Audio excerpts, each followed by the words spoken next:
শেখ হাসিনার হাতে আছে মাত্র ১৫ দিন, বাঁচার অপশন মাত্র দুটি। বাংলাদেশের ক্ষমতাচ্যুত প্রধানমন্ত্রী শেখ হাসিনা এখন ভারতে অবস্থান করছেন। শতাধিক মামলা হয়েছে তার বিরুদ্ধে, এর মধ্যে হত্যা মামলাই বেশি। গণহত্যার মামলা নিয়ে আন্তর্জাতিক আদালতে যাওয়ার প্রস্তুতি চলছে।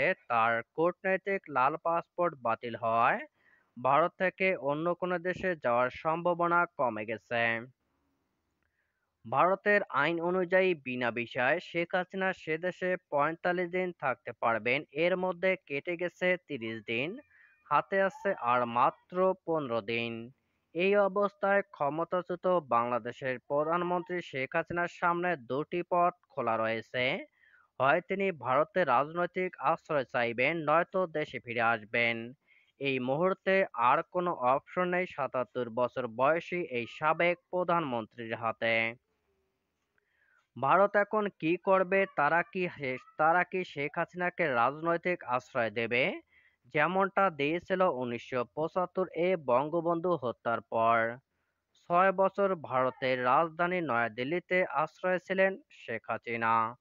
জানা যায় ভারত এখন উভয় সংকটে। তারা কি তাকে রাজনৈতিক আশ্রয় দিয়ে বাংলাদেশের সঙ্গে বৈরী সম্পর্ক তৈরি করবে, যে সম্পর্ক এখন অনেক তিক্ততায় পরিণত হয়েছে? ভারত বিরোধী সেন্টিমেন্ট আগের থেকে অনেক অনেক বেশি এখন। বহির্বিশ্বেও ভারতের সমানুপাতিক তৎপরতা নিয়ে নানা প্রশ্ন দানা বাঁধছে। ভারত কি শেখ হাসিনাকে প্রটেকশন দেবে? পাসপোর্ট বাতিল হয়ে যাওয়ায় শেখ হাসিনা এখন উদ্বাস্তু। অন্য কোনো দেশে যাওয়ার ইচ্ছা থাকলেও তা খুবই কঠিন। চীন এবং ভারত হাসিনাকে নিয়ে বাজি ধরেছিল। দুটো দেশই হেরেছে।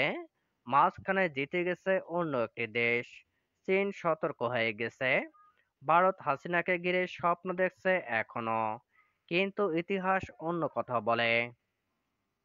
দিল্লিতে ভারতের পররাষ্ট্রমন্ত্রী জয়শঙ্কর হাসিনার ভবিষ্যৎ নিয়ে কোনো স্পষ্ট ধারণা দেননি। এই অবস্থায় হাসিনা যদি ভারতের রাজনৈতিক আশ্রয় চেয়ে বসেন, তখন তাদের নীতি কি করবে তা নিয়ে উভয় সংকটে প্রশাসন, রাজনৈতিক পণ্ডিতরা দ্বিধা বিভক্ত। হাসিনাকে দেশে ফিরিয়ে আনার ব্যাপারে চাপ বাড়বে ভারতের ওপর। ইতিমধ্যেই বাংলাদেশের পররাষ্ট্র উপদেষ্টা তৌহিদ হোসেন এরকমই একটা ইঙ্গিত দিয়েছেন। ভারতের উদ্বেগ সেভেন সিস্টার্স নিয়ে। হাসিনার জমানায় স্বস্তি এসেছে, প্রতি বিপ্লবের পথে গিয়েছে, যেতেটুকু অর্জন তা হারিয়ে যেতে পারে। এই আশঙ্কাও তাদের মধ্যে রয়েছে। তাদের ভয় হাসিনার প্রতি কৃতজ্ঞতাবোধ দেখাতে গিয়ে চীনের আগমন ঘটে কিনা, সে নিয়েও তাদের মধ্যে সংশয় রয়েছে। তাছাড়া মার্কিন যুক্তরাষ্ট্র অনেকটা নীরবেই তাদের অবস্থান সুসংহত করেছে। ঢাকার রাষ্ট্র ক্ষমতায় এখন ডক্টর মোহাম্মদ ইউনূস, যার সঙ্গে রয়েছে পৃথিবীর অধিকাংশ রাষ্ট্রপ্রধান ও সরকার প্রধানের সাথে সরাসরি যোগাযোগ। তিনি চাইলে অন্তত ১০০টি দেশের সরকার প্রধানের সঙ্গে যখন তখন কথা বলতে পারেন। এ কারণে ভারত সতর্ক পা ফেলছে।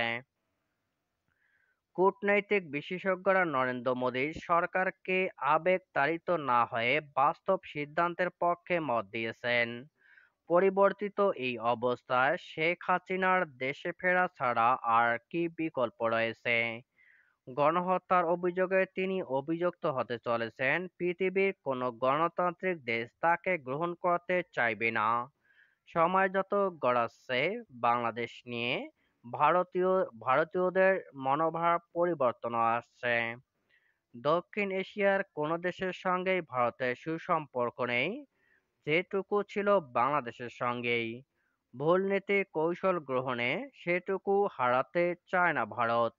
কোটা বিরোধী আন্দোলন হাসিনার ভবিষ্যৎ যেমন ফিকে করে দিয়েছে, তেমনি বাংলাদেশে ভারতের অবস্থান অনেকটাই প্রশ্নবিদ্ধ করে দেয়। সাম্প্রতিক বন্যা নিয়ে বাংলাদেশিদের প্রতিক্রিয়া দেখে ভারতের নেতৃত্ব বেশ চিন্তিত বলেই মনে হয়েছে। উত্তরে চীন, পশ্চিমে পাকিস্তান, পূর্বে আরেকটি নিরাপত্তা ফ্রন্ট ভারত খুলবে কিনা তা নিয়ে হিসাব-নিকাশ চলছে। কূটনৈতিক বিশেষজ্ঞরা বলছেন, এটা যদি হয়, তা হবে অত্যন্ত ঝুঁকিপূর্ণ। কারণ চীন এবং যুক্তরাষ্ট্রের গভীর নজর রয়েছে সর্বশেষ ঘটনাবলীর ওপর।